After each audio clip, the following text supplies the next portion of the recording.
آیت کریمہ نمبر 5 کا ایک حصہ ہے۔ الحمدللہ عدد خلقہ ورضا نفسہ وزنت عرشہ ومداد کلماتہ والصلاة والسلام علی صفوة رسلہ وخیر خلقہ محمد وآلہ وصحبہ اما بعد فاعوذ باللہ من الشیطان الرجیم بسم اللہ الرحمن الرحیم اليوم احل لکم الطیبات وطعام الذین اوتوا الکتاب حل لکم وطعامکم حل لہم والمحصنات من المؤمنات والمحصنات من الذین اوتوا الکتاب من قبلکم اذا آتیتموہن اجورہن محسنین غیر مسافحین اذا آتیتموہن اجورہن محسنین غیر مسافحین ولا متخذی اخدان ومن یکفر بالایمان فقد حبط عملہ وہو فی الآخرۃ من الخاسرین صدق اللہ العلی العظیم وبلغنا رسولہ النبی الامی الکریم۔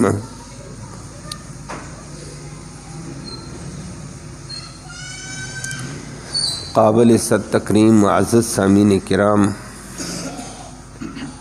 اس آیت سے متعلق پہلے 2 درسوں میں آپ نے سماعت کیا تھا۔ ایک، اللہ نے فرمایا کہ مسلمانوں تمہارے لیے حلال پاکیزہ مرغوب چیزیں حلال کی گئی ہیں، پاکیزہ ستھری، اور خبیث اور ناپاک نقصان دہ چیزیں تم سے حرام کی گئی، ان سے بچو۔ دوسرا، اسی ضمن میں کہہ دیا ہے کہ مسلمانوں اہل کتاب کا ذبیحہ تمہارے لیے حلال ہے، اور تمہارا ذبیحہ اہل کتاب کے لیے بھی حلال ہے۔ اور آج کی آیت کریمہ میں اگلا حکم ہے کہ مسلمانوں تمہارے لیے اہل کتاب کی عورتیں ہوں پاک دامن، عفیفہ ہوں، تو وہ حلال ہیں، اور مومن عورتیں جو عفیفہ پاک دامن ہیں وہ بھی تمہارے لیے حلال ہیں۔ لیکن ساتھ ساتھ فرما دیا یہ حلال ہونا دوستی کے اعتبار سے نہ ہو، یہ شہوت رانی کے اعتبار سے نہ ہو، بلکہ شرعی نکاح ہو، شریعت کی قید کے تابع رہتے ہوئے کرو گے اور ان کا مہر بھی ان کو دو گے، تو یہ حلال ہے۔ یہ اللہ کے حلال فیصلے ہیں، ان کو مانو۔ اگر نہیں مانو گے، انکار کرو گے کفر کا، تو تمہاری باقی نیکیاں بھی برباد ہو جائیں گی، آخرت بھی گھاٹا ہو جائے گا۔ اللہ ہم سب کو محفوظ فرمائے۔ جی، تو وہ آپ نے سنا، الیوم احل، آج کے دن حلال کیے گئے تمہارے لیے، لکم تمہارے لیے، الطیبات صاف ستھری اور پاکیزہ مرغوب چیزیں۔ نمبر 2، وطعام الذین، اور کھانا ذبیحہ، الذین ان لوگوں کا، اوت الکتاب جن کو کتاب دی گئی ہے، یہود و نصارہ کا، حل حلال کیا گیا، لکم تمہارے لیے، وطعامکم اور تمہارا کھانا، تمہارا ذبیحہ، حل حلال کیا گیا، لہم ان کے لیے۔ یہ بات پہلے ہو گئی، اگلی بات سنو، والمحصنات اور پاک دامن عفیفہ عورتیں، من المؤمنات مومنوں میں سے ہوں، والمحصنات اور پاک دامن عورتیں، عفیفہ عورتیں، من الذین ان لوگوں میں سے، اوت الکتاب جن کو کتاب دی گئی، یہود و نصارہ کی ہوں، من قبلکم تم سے جو پہلی کتاب دی وہ بھی حلال ہیں، اذا آتیتم جب تم ادا کر چکے ہو ہن ان عورتوں کو اجورا ہن ان کے حق کے مہر۔ اور اگلی بات ہے یہ حلال تو ہیں لیکن محسنین شرعی قید میں لاتے ہوئے حلال ہیں، شریعت کے نکاح کے طور پر حلال ہیں، غیر مسافحین شہوت رانی کرتے ہوئے نہ ہو، صرف شہوت پوری نہ کی جائے، ولا متخذی اور نہیں بنائی جائے دوستیاں اخدان چھپی ہوئی دوستی بھی نہ ہو، اس اعتبار سے بھی ناجائز۔ وَمَن یکفر اور جو کفر کرے گا بالایمان ایمان کے ارکان کی، ایمان کی، فقد حبط پکی بات ہے تباہ ہو گئے عملہ اس کے عمل، وَهُوَ فِي الْآخِرَةِ اور وہ آخرت میں من الخاسرین گاٹے پانے والوں میں سے ہوگا۔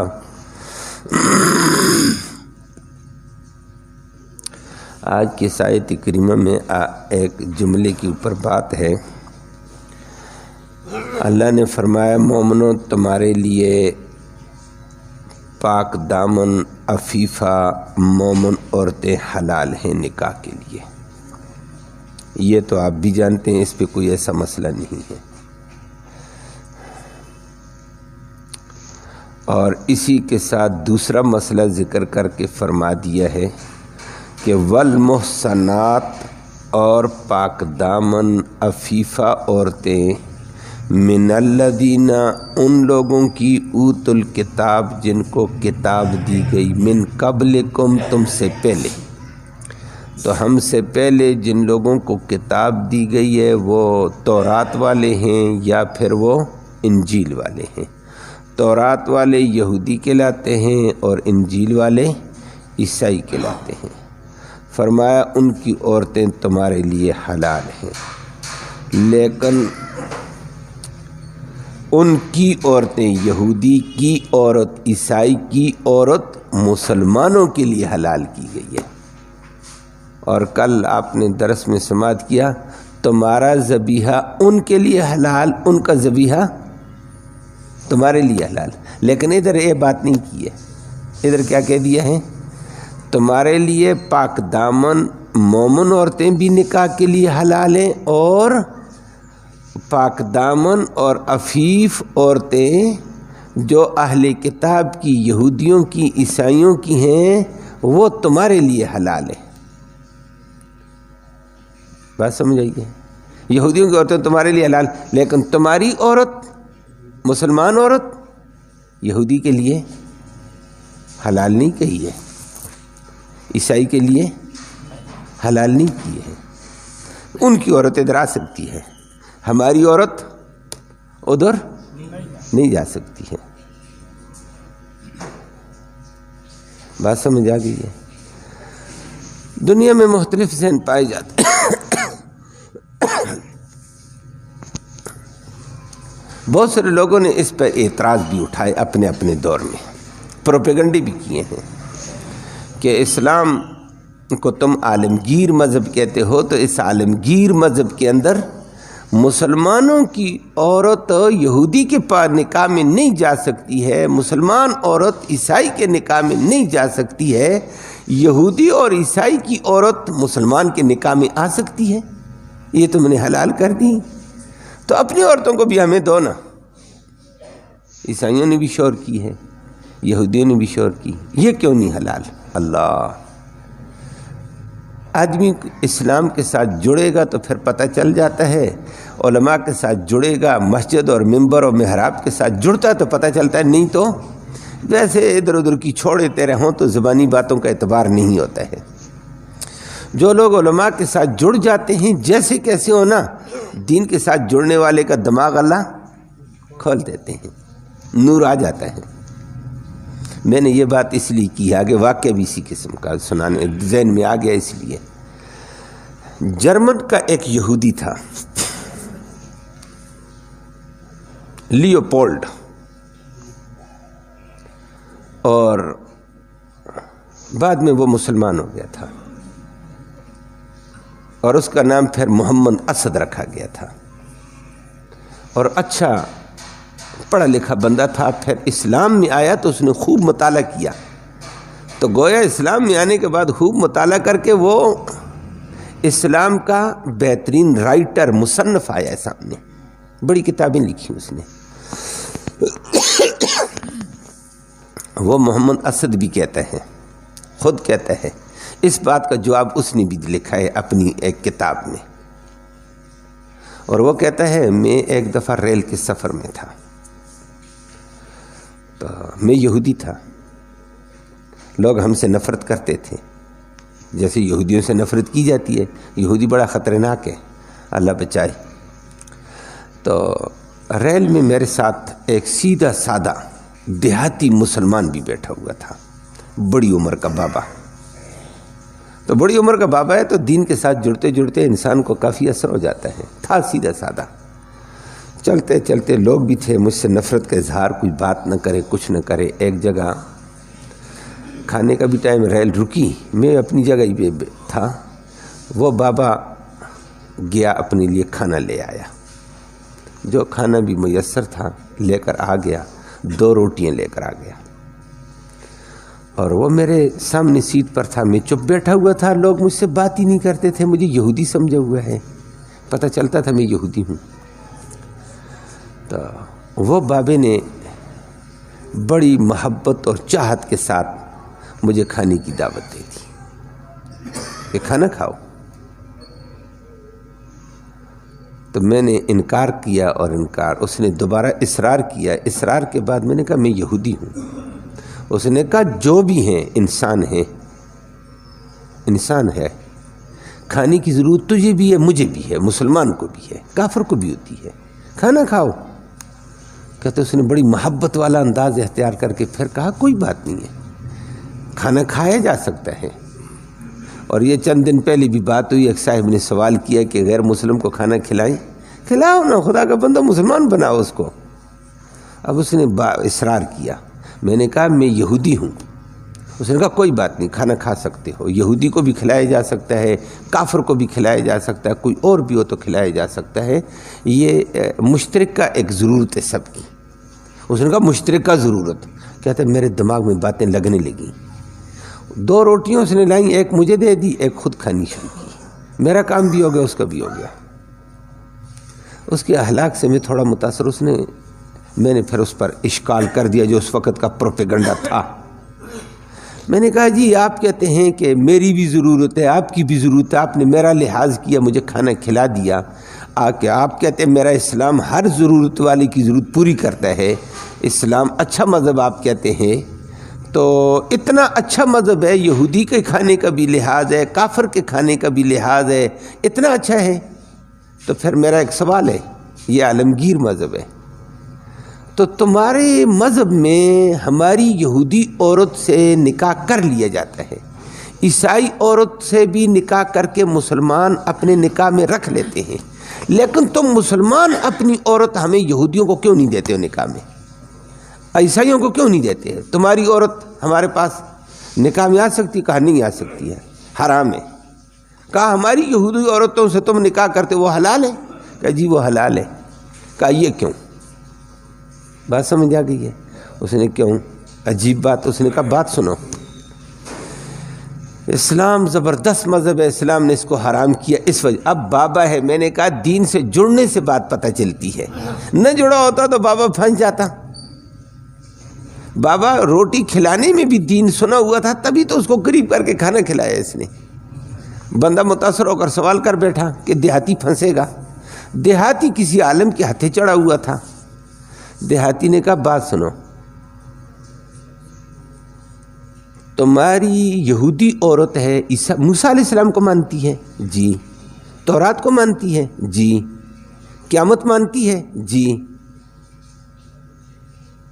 تو اور چیزیں رسالت مان گئی، وہی مان گئی، وہ مسلمان کے نکاح میں آئے گی، مسلمان کے تابع ہوگی، لیکن مسلمان موسیٰ علیہ السلام کو اپنے نبی کی طرح ادب، احترام، تعظیم دیتا ہے نا.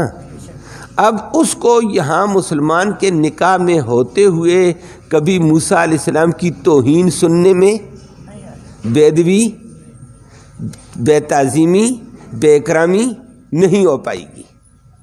اس کو کوئی ذہنی کوفت، وہ کہے گی ماشاءاللہ میرے نبی کا نام آتا موسیٰ اور ساتھ کہتے ہیں علیہ السلام، ماشاءاللہ، خوش ہو جائے گی. اس کو موسیٰ علیہ السلام کا نام وہ لے یا مسلمان لے، اس کو بے ادبی کا، بے اکرامی کا، بے تعظیمی کا، بے حرمتی کا پہلو نہیں نظر آئے گا انشاءاللہ. اس کو کوئی تکلیف، ذہنی کوفت نہیں ہے، سکھیا زندگی گزارے نا. عیسائی اگر مسلمان کے نکاح میں آئے گی تو وہ عیسیٰ علیہ السلام کو مانتی ہے، اس کی کتاب کو مانتی ہے. مسلمان کے نکاح میں آئے گی تو عیسیٰ علیہ السلام کا نام یہ ادب سے لے گا، احترام سے لے گا، تعظیم بجا لائے گا عیسیٰ علیہ السلام کی. عیسیٰ علیہ السلام کی کتاب کی بھی تعظیم ہوگی، عیسیٰ علیہ السلام کی والدہ مریم کی بھی تعظیم ہوگی، ایسی زبردست جس کی کوئی حد نہیں. وہ حشاش بشاش خوش ہوگی، ماشاءاللہ میرے نبی کا نام کتنا عظمت سے لیتے ہیں، میرے نبی کی والدہ کا کتنا اکرام کرتے ہیں. وہ خوش ہوگی، لیکن کوفت، ذہنی کوفت، تنگ، پریشان نہیں ہے. اسلام نے کہا ٹھیک ہے لاؤ.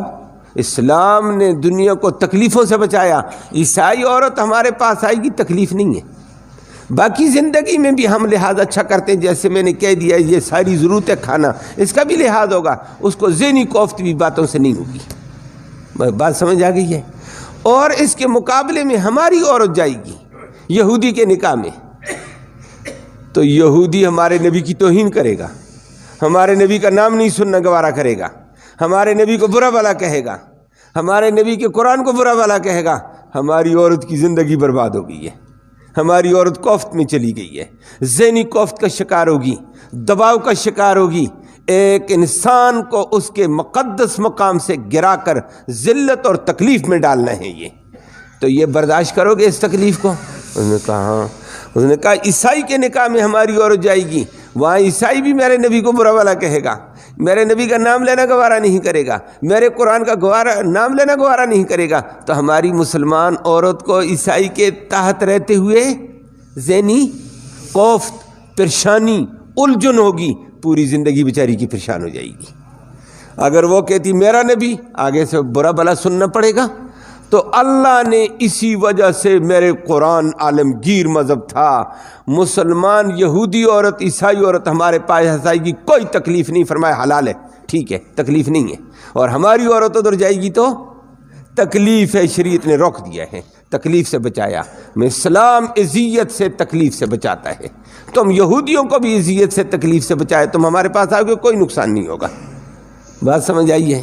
بابا نے زبردست جواب دیا نہیں دیا ہے. بابا اسلام کے ساتھ جڑا ہوا تھا. یہ تب ہوتا ہے. اللہ اکبر. وہ محمد اسد خود کہتا ہے اس بندے کی باتوں سے، کھانا کھلانے سے اور اس دوران کی گفتگو سے میرے دماغ میں اسلام آ گیا. میں نے اسلام کا مطالعہ شروع کیا کہ اسلام تو بڑا زبردست مذہب ہے، یہ تو عالمگیر مذہب ہے، یہ تو معاشرے کو اذیتوں سے بچاتا ہے، چھوٹے فرد کو بھی، عورت کو بھی اذیت سے بچاتی ہوئے اپنے ضابطے بتاتا ہے. یہ میں نے مطالعہ کیا قرآن کا، اللہ نے میرے دل میں قرآن اتار دیا. یہ مسلمان ہو گیا ہے اور اس کا نام محمد اسد. اس نے بہت کتابیں لکھی ہیں، تو مسئلہ حل ہو گیا ہے. میری بات سمجھ آ گئی ہے؟ یہ اللہ نے یہاں ذکر کر کے فرما دیا ہے کہ یہودی عورت، عیسائی عورت مسلمان کے نکاح میں آ سکتی ہے. عکس آج کل ہمارے بہت سارے لوگ وہاں برطانیہ میں رہتے ہیں، انگلینڈ میں رہتے ہیں، اور جب یہ بات آتی ہے ہماری مسلمان عورتوں سے ادھر نکاح ہوتے ہیں، ہم کہتے ہیں ناجائز ہے. آج کل اللہ ہی معاف فرمائے، جہاں کا مسلمان گیا ہوا بگڑ گیا، وہاں کا یہودی بھی بگڑا ہوا ہے، عیسائی بھی بگڑا ہوا ہے. اور یہ بات پہلی بھی 1-2 دفعہ ہمارے سامنے آئی تھی. ہماری تبلیغی جماعت ایک گئی تھی، مجھے اس میں بلایا تھا، واپس آئی تھی. وہ ان کے ایسے واقعات آ گئے تھے. کمرشل کے اندر انہوں نے ان ساتھیوں کا اکرام کیا تھا. 2 جماعتیں باہر سے ہو کر آئیں، اس میں ڈاکٹر بھی تھے. تو ہمارے ڈاکٹر ایک صاحب ہمارے ساتھی تھے، اس نے مجھے بلا لیا. وہاں یہ سوال تبلیغی جماعت نے رکھا کہ ہمارے سامنے یہ سوال آ گیا تو وہاں پھر اپنے اپنے طور پر لوگوں نے باتیں کی ہیں، وہاں میں بھی بیٹھا ہوا، میں نے کہا یہ بات نہیں ہے، حقیقت یہ ہے۔ تو ڈاکٹروں نے بھی سمجھایا، ایک ڈاکٹر تھا وہ کہتا ہے مجھے اس بات پہ سخت کلفت تھی کہ یہ اسلام نے یہ تنگ نظری کا مظاہرہ کیا، آج مجھے پتہ چلا اسلام تنگ نظر تو نہیں ہے۔ وہ ڈاکٹر خود کہتا ہے میں مسلمان ہو کر میں عیسائیوں کو کہتا تم ٹھیک، تمہارا اعتراض ٹھیک ہے، ہمارا اسلام غلط ہے۔ میں نے کہا یہی تو قرآن نے آگے چل کر کہا وَمَن يَكْفُرْ بِالْإِيمَانِ فَقَدْ حَبِطَ عَمَلُهُ، جو ایمان کے قرآن کے ایک مسئلے کا بھی انکار کر دے گا اس کے سارے عمل ضائع ہو جائیں گے۔ اللہ ہمیں بچائے۔ جو قرآن کہتا ہے ٹھیک کہتا ہے، کبھی کبھی اس کی تہ تک تم پہنچ سکتے ہو، کبھی تم پہنچے نہیں ہو، مانو بس۔ تو بہرحال وہاں بھی یہ بات ہو گئی تھی۔ اب مسئلہ یہ تو حل ہو گیا ہے کہ یہودی عورت عیسائی عورت مسلمان کے نکاح میں آ سکتی ہے۔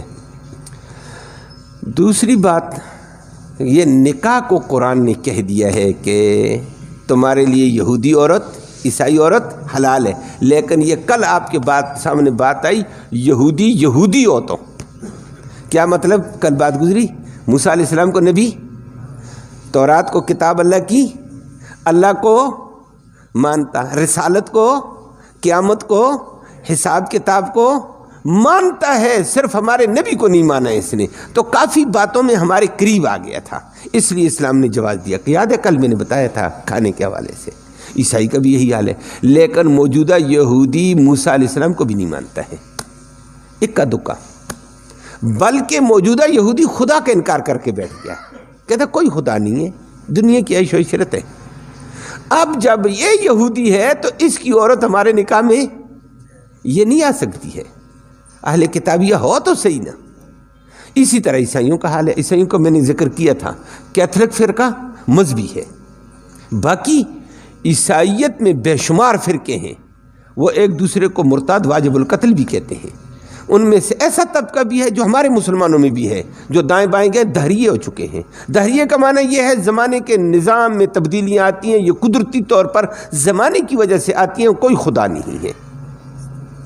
اگر یہ دہریے بن چکے ہیں اور دہریت کی وجہ سے اب ان کا مذہب متاثر ہو چکا ہے، اب ان کی عورتیں ہمارے نکاح میں بھی نہیں آ سکتی ہیں۔ دیکھنا پڑے گا واقعتاً موسیٰ علیہ السلام کو مانتے ہیں، تورات کو مانتے ہیں، آخرت کو مانتے ہیں، یہ تب جائز ہے۔ میری بات سمجھ آ گئی ہے؟ اور موجودہ یہودی اور عیسائی ان چیزوں سے اکثر دور نکل گئے، بگڑ گئے ہیں۔ اب اس وقت اس بات کو ہم نہیں کہیں گے یہودی عورت حلال ہے جی مسلمان نکاح کر، عیسائی عورت حلال ہے۔ اور اگلی بات ہے، اللہ اکبر،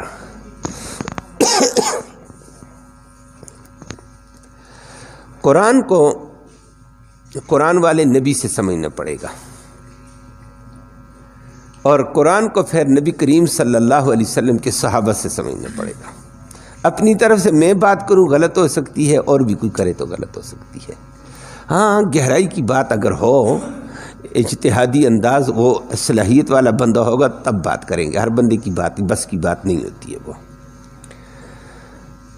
یہودی عورت عیسائی عورتوں کے نکاح کو قرآن نے آپ کے سامنے حلال قرار دے دیا۔ کیا دے دیا؟ حلال۔ عمر بن خطاب کا دور تھا، عمر بن خطاب کے دور میں کیسر و کسریٰ فتح ہوئے۔ کیسر کا سارا علاقہ عیسائیوں کا تھا، انگریز تھے۔ کیسر خود بھی، ہرقل خود بھی عیسائی تھا، اور لمبی بات ہے۔ اور پھر آگے بہت سارے علاقے آتش پرست تھے، بت پرست تھے، سورج پرست تھے، ستارہ پرست تھے، بہت سارے آگے پھر فارس کے علاقے یہ تھے، وہ بھی عمر بن خطاب نے اپنے دور میں فتح کیے۔ تو عمر بن خطاب نے اپنا گورنر لگایا مدائن میں حضرت حذیفہ بن یمان کو۔ حذیفہ نبی کا رازدان ہے، عظیم صحابی ہے، گورنر لگا دیا۔ گورنری کے دوران وہاں یہودی اہل کتاب تھے، تورات کو مانتے تھے، موسیٰ علیہ السلام کو مانتے تھے، آخرت کو مانتے تھے، اور اوپر اسلامی حکومت بھی ہے، اوپر اسلامی نظام بھی ہے، اسلامی وہ حکمران بھی اوپر ہے، نیچے رہتے ہوئے یہودی ٹیکس دے کر رہتے تھے۔ ٹیکس کا نظام کافر سے لیا جاتا ہے، اسلام میں مسلمان سے نہیں ہے، یہ الگ بات ہے، آپ پریشان ہو جائیں گے ادھر کیا ہے، وہ بعد کی بات ہے، الگ مسئلہ ہے۔ تو اب اوپر ہمارا اسلامی ہولڈ ہے، لیکن نیچے یہودیوں کی اجازت ہے، بھائی ٹیکس لو، ان کو تحفظ دو۔ تو ایک یہودی عورت سے حذیفہ بن یمان نے وہاں شادی کر دی، گورنر بن کر گئے تھے، باقی گھر والے ادھر پیچھے تھے، اور انسانی ضرورت ہوتی ہے شادی۔ تو شریعت نے کہا ہوا تھا قرآن میں، حضرت عمر بن خطاب کو بعد میں پتہ چل گیا، گورنروں کی خبر گیری کرتے رہتے تھے۔ عمر اللہ تیرے اوپر کروڑوں رحمتیں فرمائے۔ عمر بن خطاب نے گورنر کو بلا لیا، خط لکھا، اور خط میں لکھا ہے کہ مجھے پتہ چلا آپ نے یہودی عورت سے نکاح کیا ہے، میں آپ کو آرڈر دیتا ہوں، حکم دیتا ہوں، عورت کو فوراً طلاق دو۔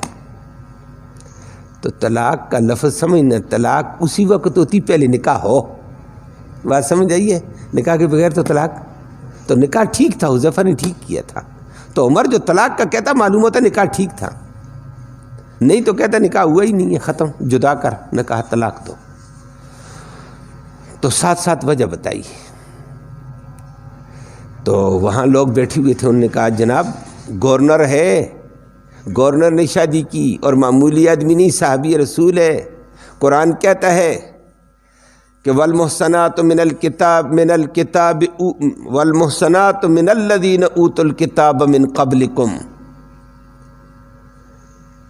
کہ اہل کتاب جو تم سے پہلے جن کو کتاب دی ان میں سے محصنات عورتوں سے نکاح حلال ہے۔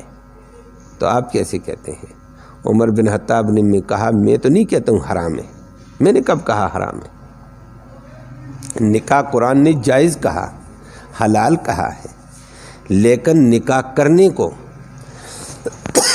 عمر کا انداز سمجھنا۔ عمر نے کہا اس بات کی گارنٹی گورنر صاحب یا دیگر حضرات کون دے گا کہ یہ یہودی عورت پاک دامن ہے؟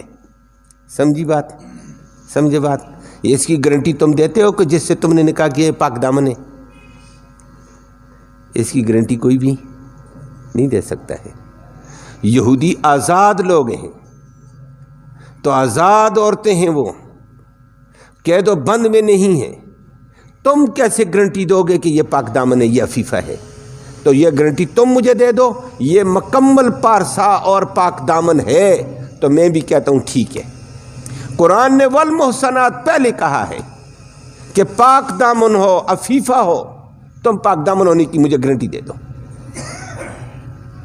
اور پھر میں کہہ دوں گا پہلی بات یہ پاک دامن نہیں ہے، یہ تو آوارہ عورتیں ہیں، تو آوارہ عورتوں سے نکاح کرتے ہو۔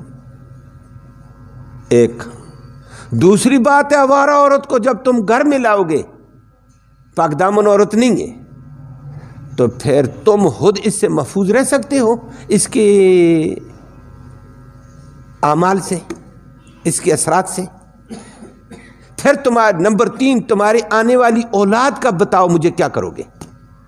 یہ تمہاری اولاد کو خراب کر سکتی نہیں کر سکتی؟ نمبر 4، تمہارے گھرانے کو خراب کر سکتی نہیں کر سکتی؟ نمبر 5، عمر بن خطاب نے کہا بڑا فتنہ یہ ہے، تم گوریوں کے حسن جمال میں آ کر ادھر دوڑو گے، تمہاری پاک دامن عفیفہ مسلمان عورت کے ساتھ نکاح کون کرے گا؟ یہ تو تم مسلمان عورتوں کو دھکے لگانے والی باتیں کرتے ہو۔ بات سمجھ آئی نہیں آئی ہے؟ عمر کمال کا تھا نہیں تھا؟ عمر نے یہ فتویٰ دے کرنا اس وقت، یہ ہمارا دور نہیں تھا آج کا۔ آج یہ بات سمجھو تو بات آسانی سے سمجھی جاتی ہے، یہ خیر القرون صحابہ کے دور میں عمر بول رہا ہے، جو پاکیزہ دور ہے، صحابہ پاکیزہ، معاشرہ پاکیزہ، اسلامی حکومت زبردست گرفت کی ہے، حکمران اوپر زبردست گرفت کے ہیں، اور نیچے کوئی حدود نافذ کی جاتی ہیں، کوئی گڑبڑ کرے گا حد لگا دیں گے۔ وہ بات سمجھ آ رہی ہے؟ اس کے باوجود عمر کہتا ہے مجھے خطرے ہیں، مجھے گارنٹی دے دو ان چند باتوں کی۔ تو پھر میں کہہ دیتا ہوں ٹھیک ہے، جائز ہونا اور بات ہے، جب کسی کو کوئی عورت نہ ملے تو کرو کتابیہ سے، جب عورتیں ملتی ہیں اپنی مسلمان تو پھر تم ان کے پاس کیوں جاتے ہو؟ یہ مسلمان عورت کا حق کیا کرو گے؟ اس عورت کا حق کیوں مجروح کرتے ہو؟ اور مجھے گارنٹی دے دو تمہاری اولاد ٹھیک رہے گی، تم ٹھیک رہو گے، تمہارا گھرانہ ٹھیک رہے گا، اور وہ پاک دامن ہے، مجھے گارنٹیاں دے دو، بس ٹھیک ہے۔ زبردست بات کی، اللہ اس کو جزائے خیر دے، بات سمجھ آئیے۔ اور آج ہمارے دور میں ہوتی نا، آج تو واللہ معاف فرما عمر جیسا آدمی پھر جلالی انداز میں آتا۔ اب تو بات ہی ہو رہا ہے، اب آپ کے سامنے ہیں، اب تو مسلمان عورتیں آگے نکل چکی ہیں، تو یہودیوں کی کیا گارنٹی ہے؟ وہ تو ایک کے ساتھ نہیں، کئی ایک کے ساتھ نکاح کرو، آج ادھر لطف اندوزی کرو، ادھر لطف اندوزی ہے، وہ تو ادھر ادھر ہے۔ پھر اولاد کا حال کیا ہے؟ اولاد کہاں ہوگی؟ یہودی ہوگی یا مسلمان ہوگی؟ اور پھر عمر بن خطاب نے بعد میں حضرت طلحہ نے بھی یہ نکاح کر دیا، حضرت طلحہ نے بھی یہ نکاح کیا حذیفہ کے بعد۔ حضرت عمر بن خطاب نے سرکاری لیٹر جاری کر دیا طلحہ کے نکاح کے بعد، حذیفہ کا نکاح ہو گیا تھا۔ حضرت کعب بن مالک نے بھی نکاح کر دیا۔ کعب بن مالک ایک جلیل القدر صحابی ہے جس کا ذکر پیچھے قرآن میں سورۃ آل عمران میں گزرا تھا، اس نے بھی کر دیا۔ عمر بن خطاب کو پتہ چلا، لیٹر لکھ کر کہا تم بڑے بڑے علماء جمع ہو جاؤ، مجھے چند سوالوں کا جواب دو۔ اور یہی بات کہی کہ قرآن نے محسنات کا کہا، یہ عورتیں محسنات ہیں؟ انہوں نے کہا نہیں۔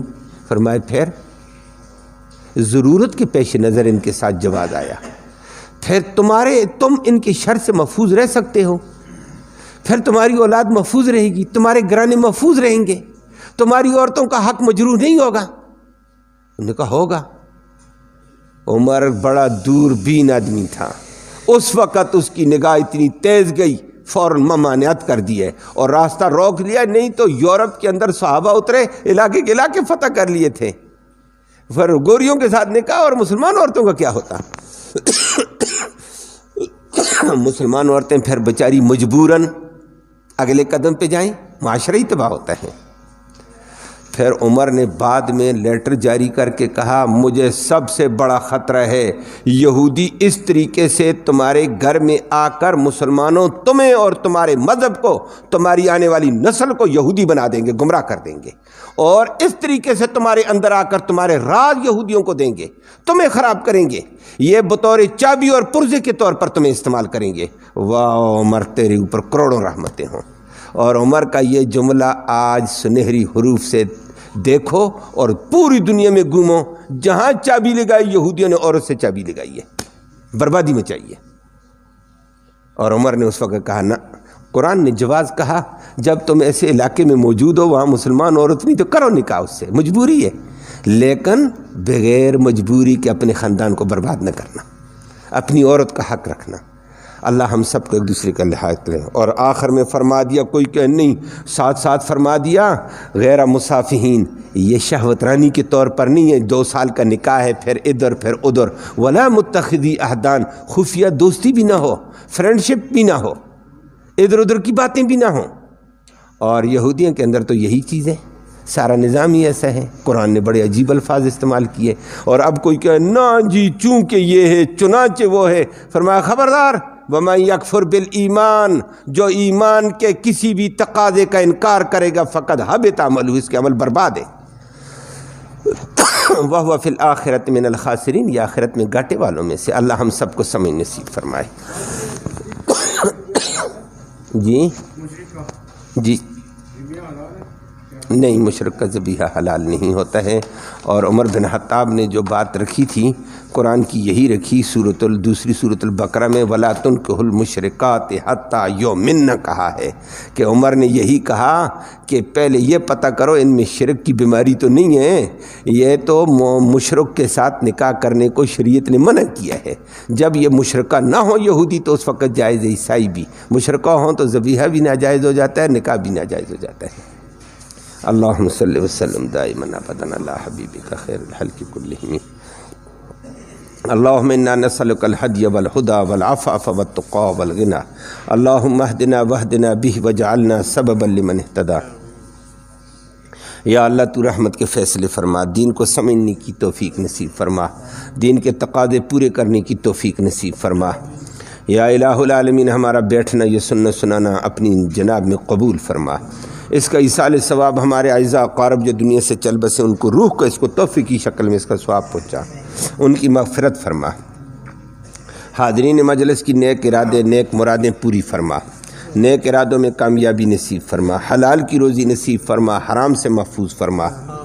امن اور سلامتی نصیب فرما، بیماروں کو اپنے فضل سے شفا نصیب فرما، اسپتالوں میں ہیں، گھروں میں بیمار، سب کو شفا نصیب فرما۔ یا اللہ حاضرین جو بھی بیٹھی ہوئے ہیں، جو دلی پریشانی ہیں، دلی مرادیں ہیں، تو جانتا ہے، یا اللہ پریشانیوں کو دور فرما، مرادوں کو آسان فرما دے۔